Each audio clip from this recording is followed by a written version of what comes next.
Foi preciso a realização de um ritual tradicional para remover os galhos da árvore mística Yalanku, que caíram na madrugada de segunda-feira em Banza Congo. A cerimónia durou cerca de 12 horas e permitiu a reabertura da circulação rodoviária na principal cidade de Banza Congo. Lembo é nome atribuído à cerimónia tradicional que se realiza para apaziguar os espíritos e evitar que desastres aconteçam na comunidade Congo. Reza a história que a queda de um galho da árvore sagrada Yalanku anuncia um acontecimento desastroso no reino do Congo. Daí a necessidade da realização de um ritual tradicional. Quando acontece uma situação dessa natureza, é assim que se procede. Tem que se celebrar um grande lembo amanhecida como este aqui. O Museu dos Reis do Congo foi o palco que albergou o evento.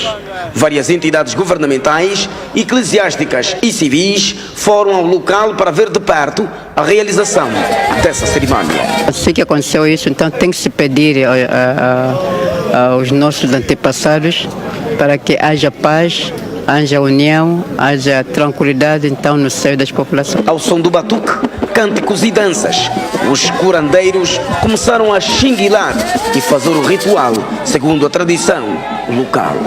Ao ritmo de xinguilamentos, batucadas e cânticos, os galhos da árvore começaram a ser retirados do local do acontecimento. A árvore está sendo removida, o ramo não é?